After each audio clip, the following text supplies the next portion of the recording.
Hi అందరికీ welcome back to నందవల్. మనం ఏదైనా అకేషన్ కానీ ఇంట్లో ఏదైనా వర్క్ ఉన్నప్పుడు చపాతీ అనేది కొంచెం ముందుగా ప్రిపేర్ చేసి పెట్టుకుంటే అవి కొంచెం హార్డ్గా అనిపిస్తాయి కదా తినే టైంకి. అట్లా కాకుండా నేను చెప్పిన విధంగా ట్రై చేసి చూడండి. 2-3 గంటలైనా సరే మనం ఫస్ట్ చేసినప్పుడు ఎంత సాఫ్ట్గా ఉన్నాయో అంతే సాఫ్ట్గా అంతే టేస్టీగా కూడా ఉంటాయి. ఇలాంటి మరెన్నో ఈజీ రెసిపీస్ కోసం మన ఛానల్ని ఇప్పుడే సబ్స్క్రైబ్ చేసుకోండి. ఫస్ట్ దీనికోసం అయితే ఒక కప్పు వరకు గోధుమ పిండి తీసుకోవాలి. ఒక హాఫ్ స్పూన్ సాల్ట్ యాడ్ చేసుకొని దీనిలోకి 2 స్పూన్ల వరకు షుగర్, అలాగే 2 స్పూన్ల వరకు నెయ్యి కానీ లేదా నూనె కానీ యాడ్ చేసుకుని ఈ మిశ్రమం మొత్తం కూడా కలిసేలాగా కలుపుకోవాలి ఒకసారి. ఇప్పుడు ఇందులోకి 3 స్పూన్ల వరకు తాజా పెరుగుని యాడ్ చేసుకోవాలి. ఇప్పుడు మరొకసారి మిశ్రమాన్ని కలుపుకుని ఇందులోకి నీళ్లు కొంచెం కొంచెంగా యాడ్ చేసుకుంటూ ఈ పిండి అనేది మృదువుగా అయ్యేంత వరకు కలుపుకోవాలి.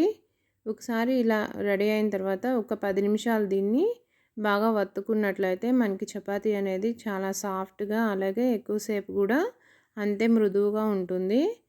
ఇప్పుడు దీనిపైన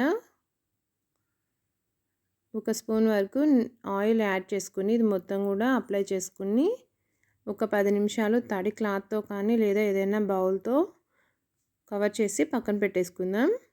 ఇప్పుడు పావుగంట తర్వాత చూసుకున్నట్లయితే మనకి డో అనేది సాఫ్ట్గా అయిపోయింది. ఇప్పుడు వీటిని చపాతీలాగా ఒత్తుకుందాం. రెండు వైపులా ఆటా కానీ లేదంటే మైదా కానీ జల్లుకుంటూ ఇప్పుడు వీటిని చపాతీలాగా ప్రెస్ చేసుకుందాం.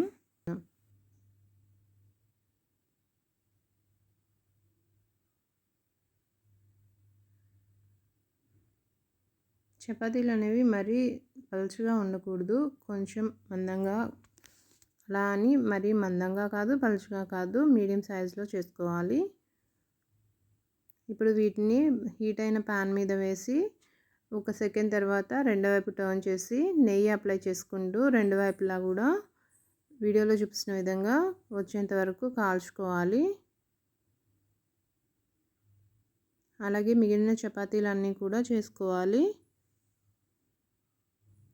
ముందు చపాతీ వేసుకున్న తర్వాత ఒక 2 సెకండ్స్ అట్లా ఉంచేసి టర్న్ చేసిన తర్వాత రెండు వైపులా కూడా నెయ్యి కానీ నూనె కానీ అప్లై చేసుకుంటూ చపాతీలు అనేది కాల్చుకోవాలి. లో ఫ్లేమ్లోనే కాల్చుకోవాలి. హై ఫ్లేమ్ పెట్టుకుంటే లోపల కాలదు, పైన మొత్తం కూడా కాలిపోయి పచ్చి పచ్చిగా ఉంటుంది.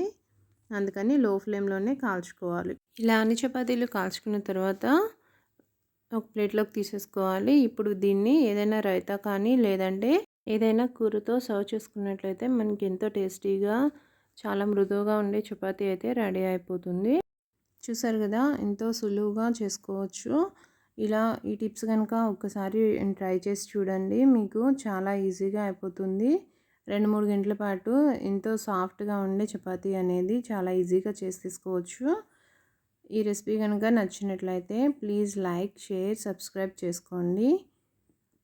ఇలాంటి మరిన్ని రెసిపీస్ కోసం మా ఛానల్ని చూస్తూనే ఉండండి. Thanks for watching.